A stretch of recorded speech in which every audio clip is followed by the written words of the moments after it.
Okay, I'm having a field day today. I say this one's for the Star Trek's for Rick Berman, Michael Piller and Jerry Taylor, by the way. But if you ever do make it, wishful thinking, if you ever do make it, can I ask one favour? Will you record it on VHS analog, please? VHS analog, please. I don't like these new. I don't actually like computer-generated movies particularly. This is a web camera, you know what I mean, or you know, it's on the computer, so it's obviously going to be computer-generated. But I really do not want a computer-generated world. I don't want a computer-generated television, if you know what I mean. What I want is an analog television, because analog television, in fact, is three-dimensional. If you look at the Muppet Show, analog VHS, right? I want it on analog VHS specifically, right?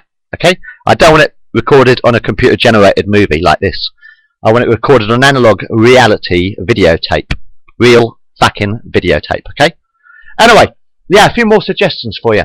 Where did we leave the future? So where did we actually leave the future? Deep Space Nine, wasn't it?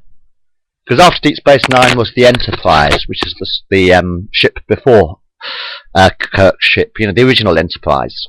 The Enterprise is the original, is the real prequel. Because in that new movie they actually destroyed Vulcan, didn't they? They blew up Vulcan, which is a load of bullshit, isn't it? They blew up Vulcan, which is a load of bullshit. Because actually, Spock was the Vulcan ambassador to Romulus, wasn't he? Spock was a Vulcan ambassador. So how can you destroy Vulcan if you're going to build the future? I said the mission is to boldly go where no man has gone before. You're not supposed to remake history, you are supposed to make the future. And let's face it, 2011 is not looking too bright at the moment, is it? You're not supposed to rewrite history, you're supposed to build the future. So if you do make it, I want it recorded on VHS analog, please. Anyway, we left the future at Deep Space Nine, didn't we? And Benjamin Sisko had just got taken by the Prophets at the end of Deep Space Nine, yeah? So let's boldly go a little bit further and let's continue where we left off, right? Instead of remaking Star Trek, which that remake Star Trek was a piece of shit. Have you seen Trials and Tribulations, by the way? Have you seen Deep Space Nine, Trials and Tribulations? When Deep Space Nine actually went backwards in time, didn't they? Deep Space Nine crew, they actually went backwards in time to Captain Kirk's Enterprise. And they were actually on board the Enterprise. If you look at that on analog VHS, right, if you watch Trials and Tribulations, Deep Space Nine, on analog VHS, it is perfect fucking clarity, isn't it? And it does not interfere with history because they go back to Bill Shatner's Enterprise. They go back to the original Enterprise in time using the orb, don't they? And it's sort of like somehow they've fucking mixed Deep Space Nine in with the original Star Trek, which is absolutely fucking amazing, man! That is fucking amazing! And they've just thrown it all away and remade Star Trek? What a load of bullshit. So anyway, when we left the story, it was Deep Space Nine, because Captain Sisko just got taken by the Prophets, right? So here's one for you. Do you mind if I just quickly go to the toilet? Can I just pause this a minute? I don't know if I can pause it. Can I pause it when I'm recording? Can I pause? No, I can't pause. Okay, not to worry. Okay, I have to hold my bladder. Anyway, no. Okay, we left Deep Space. Captain Sisko just got taken by the Prophets at the end of Deep Space Nine, yeah? Okay, so let's say it's 10 years later, right? Say it's 10 years later. Actually, in the meantime, what you could do is get Avery Brooks to do the Martin Luther King story. Have you ever heard of Avery Brooks? Did you know that Avery Brooks was around exactly the same time as Martin Luther King? No, in fact, sorry, Avery Brooks is the emissary. Do you know what an emissary is? A spokesman, a representative. An emissary is a representative, if you like, the voice of God, if you like, you could say. A representative of God, you might say. And did you know that Martin Luther King was around exactly the same time that Gene Roddenberry began Star Trek? He was around exactly the same time that Gene Roddenberry began Star Trek. Has it ever occurred to you that Avery Brooks might actually be the emissary? And Avery Brooks might actually be Martin Luther King? And that Star Trek Deep Space Nine was all about? Isn't that what Star Trek Deep Space Nine was all about? The emissary. Martin Luther King. So what you could do is get Avery Brooks to finish his task. You get the emissary to finish his task, and you get Avery Brooks to do the Martin Luther King story. Right, that's one. Okay, and at the end of Deep Space Nine, you know, like say, Captain Sisko got taken by the Prophets, right? So let's say it's them like 10 years later or whatever, and Captain Kira gets a vision on one of the orbs. Captain Kira, you know, she's now captain of Deep Space Nine. Captain Kira gets a vision from Ben Sisko, right? Telling her that the only way to get Ben Sisko back, right, is to put all the lost orbs of Bajor together, right? Okay, so the only way to get Ben Sisko back is to put all the lost orbs of Bajor. So you give Captain Kira the Excalibur, right? You give Captain Kira the Excalibur, and you send a ship called the Excalibur, yeah? And send Captain Kira off in search of the lost orbs of Bajor, right? Star Trek Excalibur. The Hunt for the Holy Grail. Star Trek Excalibur. The Hunt for the Holy Grail. What you do is you can have the Star Trek Excalibur, and what you do is Captain Kira gets a vision from Ben Sisko, and then Captain Kira gets a ship called the Excalibur, and she travels the universe looking for the lost orbs of Bajor, right? Looking for the lost orbs of Bajor, because she's got to put all the lost orbs of Bajor together, right? And every time she finds an orb of Bajor, there's a really psychedelic episode, depending on what the orb's about. You know, if it's the orb of time, it'll be a time travelling episode. If it's the orb of prophecy, you know, you see something in the future or whatever. You know, you could have 100 different orbs to find, right? 100 different orbs to find, you know. The orb of time, the orb of love, the orb of prophecy, the orb of truth or something. And every time Captain Kira finds an orb, you could have a really psychedelic episode, depending on what the orb's about. And meanwhile, Captain Sisko could, like, occasionally appear to give Kira visions to lead her to the next orb, right? So every time she finds an orb, you have a really psychedelic vision, and you have a really psychedelic episode, and then Captain Sisko comes again to in a vision to tell her, give her clues to find the next orb, sort of like an adventure games, to give her clues to find the next orb, sort of the Hunt for the Holy Grail. So anyway, you get Captain Kira to do the Star Trek Excalibur, right? That's two. And then, if you really want a prequel to Star Trek, you could do The Final Adventure of Christopher Pike. If you want a real sequel to Star Trek, you can do The Final Adventure of Christopher Pike. And you can explain how Christopher Pike got paralysed, right? But you get someone who looks like Leonard Nimoy to play Mr. Spock in that one. Like a Red Indian, perhaps. So anyway, you do The Final Adventure of Christopher Pike, right? And do you like robot stories? Do you like robot stories? Hey, have you ever heard of Brent Spiner, who played Data? Have you ever heard of Data? Brent Spiner. Well, what you do is you get Brent Spiner to tell lots of little robot stories, and you can do the Ballad of Noonien Sung, because actually Brent Spiner's a bit older now, isn't he? Brent Spiner's a bit older now.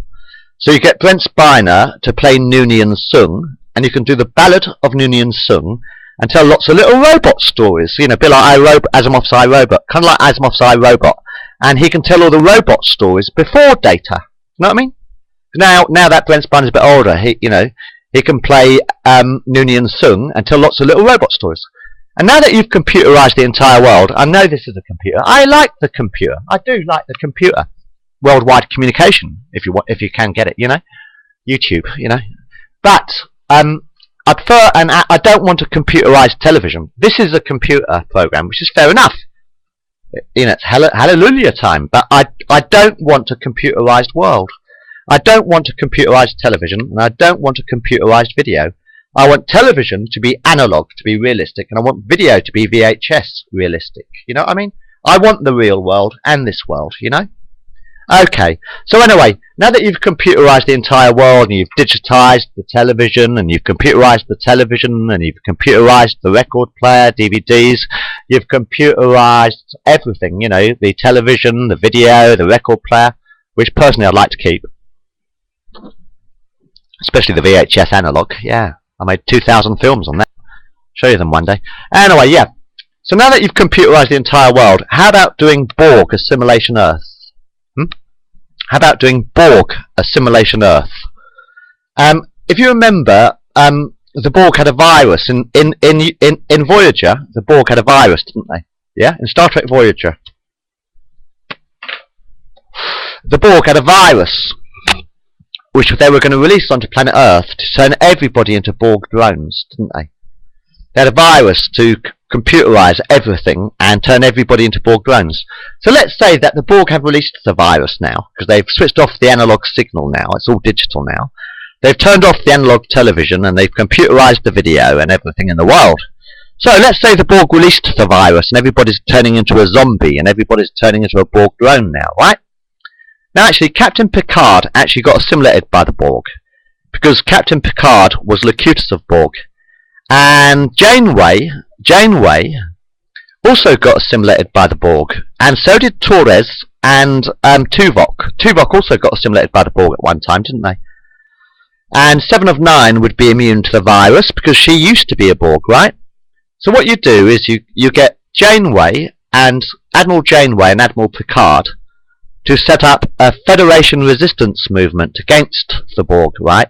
You get Janeway and Picard to set up a Federation resistance movement against the Borg, and you could do Borg Assimilation Earth, kind of like the French Resistance, you know, Borg Assimilation Earth, and you can set up a Starfleet resistance movement against the Borg, right? So you can get Janeway and Picard to do Star Trek Borg Assimilation Earth, right? Okay, and then if you want to go boldly further into the future, how about doing Star Trek Relativity? Do you ever see that episode of Voyager with relativity in it? So you can do Star Trek Relativity, right? And then what happens is Captain Duquesne can travel backwards in time and rescue Jim Kirk, which is resurrection sort of thing. So you could get Jim Kirk back and do Star Trek Resurrections, right? Anyway, also what you can do is have you ever seen I've got a pirate script as well. I've got a pirate script already written for the original crew if they're interested.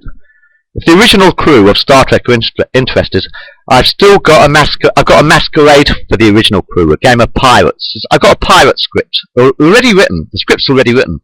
It's called Pirates for the original crew. I mean, that'll have to wait till we get back if we ever get back. So I've got a pirate script for the original crew as well. You know what would be fun? How about one for the teenagers, right? I know we're not cover it all, but how about one for the teenagers? Starfleet Academy. I was looking at the Starfleet Academy website actually on the YouTube. Right, I was looking at it a little bit. Well, it was all right. It was a bit crap, but you know, it was all right. Crap story sort of thing. But anyway, what you could do is a real life sort of game show, Starfleet Academy. And what you do is you have a 3-week training mission, right? You have a 3-week training mission, and you choose whether you want to be a doctor, an engineer, a scientist, a mechanic, or an officer, or a computer expert, or whatever takes your fancy. So in the first 3 weeks, the cadets can choose a trade, right, and they specialise in their trade, right? Okay, and you could have lectures by Starfleet officers, like Kirk could give a lecture, or Janeway could give a lecture, or Picard could give a lecture, and you could have lectures by Starfleet officers, right? And you could use Quasar. You could use Quasar to do Quasar to learn how to fire a phaser, right? You could have shooting galleries, right? You could have shooting galleries, and you could use Quasar to learn how to fire a phaser, right? And you could also